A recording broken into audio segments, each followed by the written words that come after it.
Your phone is pinging with a new crisis. Your coworker is trying to drag you into office politics, and an absolute stranger on the internet is demanding you defend your opinions. You are constantly reacting. Every time you stop what you are doing to validate a choice, correct a misunderstanding, or win a trivial argument, you are spending finite cognitive energy. Over time, that constant leakage leaves you exhausted and distracted.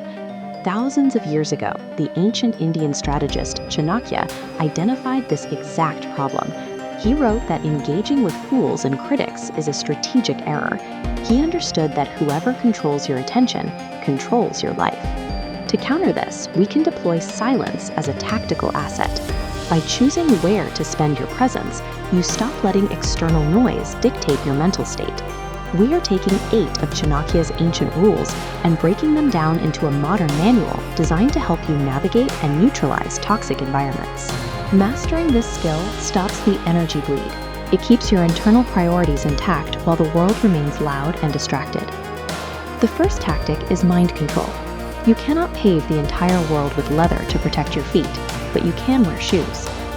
Chanakya noted that every rosebush has thorns. Attempting to pluck every thorn or fix immovable negativity is a waste of time. You simply sidestep them and focus on the flower. This animation of a hot air balloon shows our second tactic, dropping the baggage. The sandbags represent past failures and the weight of your critics' opinions. To reach higher levels of success, those bags must be removed. Shedding that psychological weight gives you momentum. As the balloon punches through the clouds, you move toward your primary goal without being anchored by what stays behind. Tactic 3 is strategic deafness. When you ask people, "What did they say about me?" you are signaling that their whispers hold authority over your actions. You are inviting their disrespect into your space.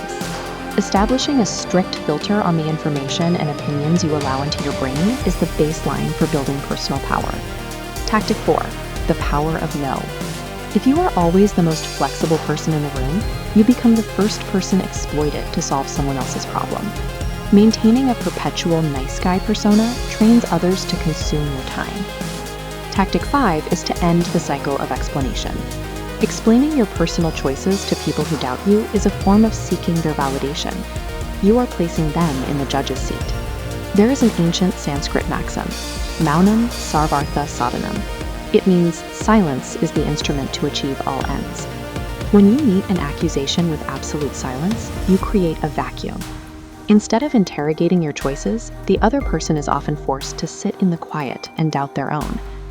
Tactic 6 is the straight tree rule. In any forest, the most perfectly straight, accommodating tree is always the first one to be chopped down for timber, while the rigid, unyielding trees survive. In social and professional structures, people seek the path of least resistance. If you are too compliant, you are the first to be harvested for your resources. Setting firm, even rigid expectations for your time is a matter of self-preservation. Drawing aggressive boundaries prevents social parasites from consuming your value and leaving you depleted. Tactic 7 transitions us to offense, revenge by success.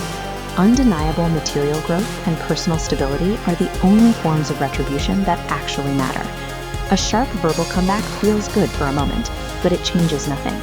Letting your peace of mind and massive achievements speak for you is a far more effective way to silence a critic. Look at this target matrix to understand Tactic 8, laser focus. The thick line is your core objective. Engaging in tiny battles with those buzzing red distractions on the periphery is how you lose the main war. When you reach the target, the distractions on the edge lose their utility. A critic's opinion of your process doesn't carry weight once the results are public and proven. They become irrelevant. Directing every ounce of effort toward your own progress is a highly effective way to neutralize a toxic environment. You aren't fighting the noise, you're outgrowing it. This brings us to a final psychological secret. Human respect and perceived value operate on the economic principle of scarcity. This chart tracks that exact relationship. As your availability and the sheer volume of words you speak increase along the x-axis, your perceived value on the y-axis crashes.